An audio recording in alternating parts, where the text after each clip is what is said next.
예, 여러분들 안녕하세요. 오늘은 목요일 아침이고요. 저희는 이 땅에 아기 예수로 오신 예수님 환영하고 그리고 왕으로 다시 오실 주님을 기다리는 대림의 절기를 아침마다 묵상을 하면서 지내고 있습니다. 오늘은 누가복음 2장의 말씀 같이 읽고 말씀 나누도록 하겠습니다.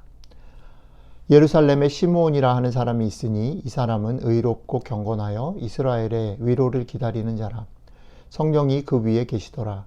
그가 주의 그리스도를 보기 전에는 죽지 아니하리라 하는 성령의 지시를 받았더니 성령의 감동으로 성전에 들어가매 마침 부모가 율법의 관례대로 행하고자 하여 그 아기 예수를 데리고 오는지라.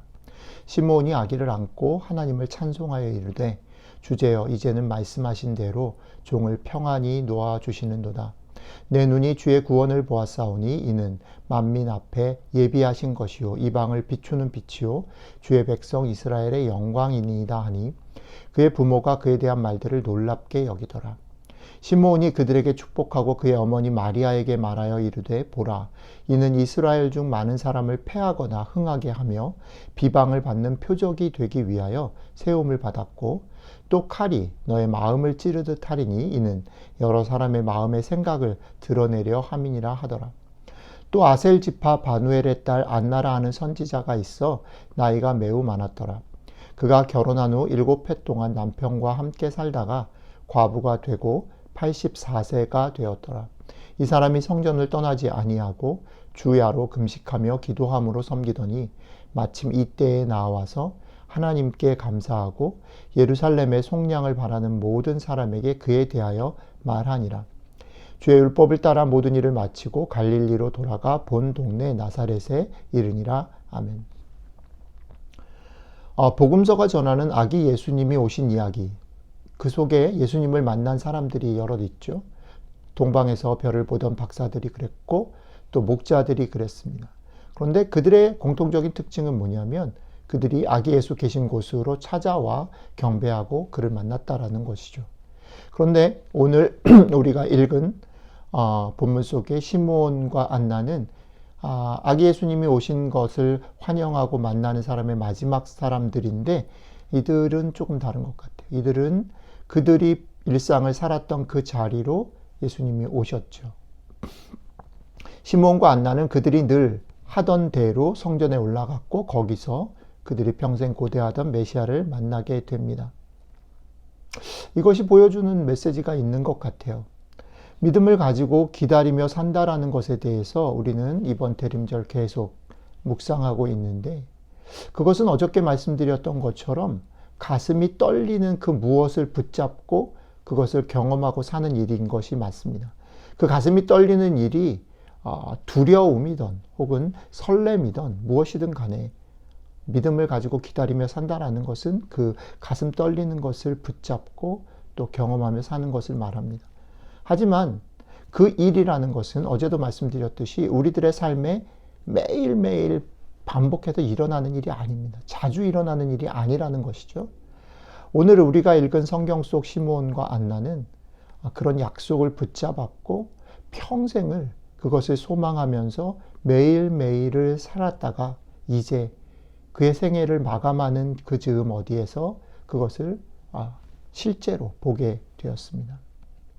서로 저는 이런 생각을 하는데 안나와 시므온이 아기 예수를 보지 못하고 평생을 마감하게 됐다 하더라도 제가 생각할 때는 시므온과 안나 이 두 사람은 평생 그 약속을 붙잡고 매일매일을 그렇게 살았을 것입니다. 그리고 예수님을 만나냐 안 만나냐는 그 결과와 상관없이 그 둘은 다른 사람들이 볼 때에는 오늘 본문이 얘기한 것처럼 의롭고 참 아름답고 존경받을 사람이었으며 그 두 사람 자신들은 매일매일 그렇게 살아가는 것이 복되고 즐겁고 행복한 삶이었을 것이다 라는 생각을 하게 됩니다.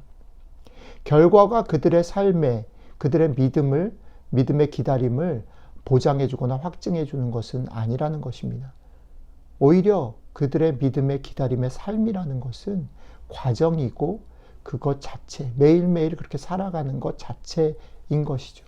그리고 그 자체를 통해서 그들의 삶의 모습으로 익숙해지는 것을 말하는 거죠.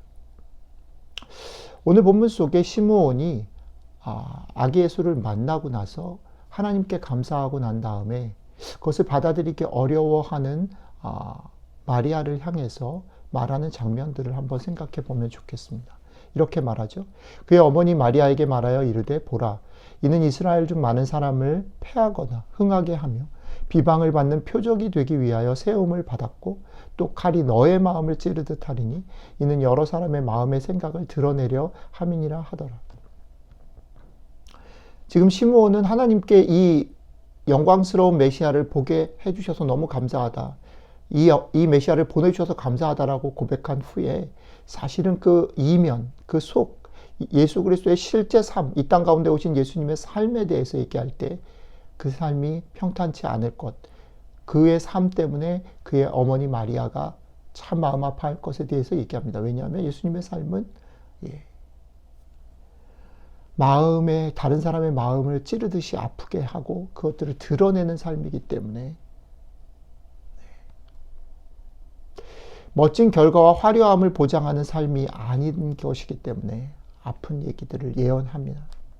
자, 믿음의 약속을 붙잡고 기다리고 산다라는 것, 그것을 한번 다시 생각해 보시죠. 그것은 결과를 누리는 것이 아니라 약속을 붙잡고 매일매일 여기를 최선으로 살아감으로 여러분들의 몸과 여러분들의 삶에 여러분들 자신의 그 약속을 익숙하게 만드는 것을 말합니다. 그것은 화려하지 않을 것입니다. 아픔이 있을 것입니다. 지루한 시간들을 보내야 할 것입니다. 저희는 요즘에 월드컵을 같이 보고 환호하기도 하고 속상해하기도 하면서 지내고 있죠. 손흥민이라는 선수를 좀 생각합니다. 그의 모습 속에 저는 그런 생각이 들어요. 사람들은 그가 골을 넣었냐 아니냐, 그가 경기를 우리나라 팀을 어떻게 이끌었느냐에 관심이 있지만 저는 손흥민 선수가 보여주는 삶의 태도들, 그의 말들을 주목하게 됩니다. 국가대표 주장으로서, 축구 선수로서 축구를 사랑하고 나라를 대표해서 팀을 이끄는 것을 영광스럽게 생각하는 한 사람이 그것을 위해서 매일매일을 얼마나 최선을 다해서 살았는가. 그리고 그 매일매일 훈련과 지루한 시간들을 통해서 그가 어떤 모습으로 빚어졌는가를 보게 되는 것. 저는 그게 되게 감격이고 그게 어떻게 보면 우리가 지금 기다림의 믿음을 얘기하는 우리들이 생각해야 될 모습이 아닌가 생각하는 것입니다. 그렇습니다. 어떻게 보면 월드컵의 승리의 영광은 잠깐일 수 있습니다. 그렇죠? 월드컵은 또 지나가면 4년이 지나야 돌아옵니다. 어쩌면 수많은 축구의 영웅들이 있었지만 그들은 시간이 지나면 지워져 버릴지도 모르겠습니다.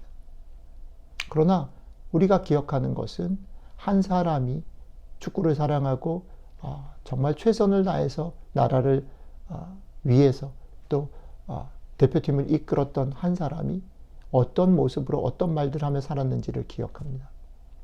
여러분들과 제 삶의 모습이 기다림의 믿음을 가지고 살아간다 할 때에 지루하고 화려하지 않고 어쩌면 결과를 볼 수 없는 상황이라 할지라도 매일매일 그 약속을 붙잡고 살아가는 그런 삶들 속에 그리고 우리들의 몸 속에 우리의 그 약속이 빚어지고 익숙해짐으로 우리가 어느 틈엔가 예수 그리스도를 사랑하고 예수 그리스도를 따르는 자로 빚어져 가는 그런 한날이 되어지기를 주님의 이름으로 축복합니다. 기도하겠습니다.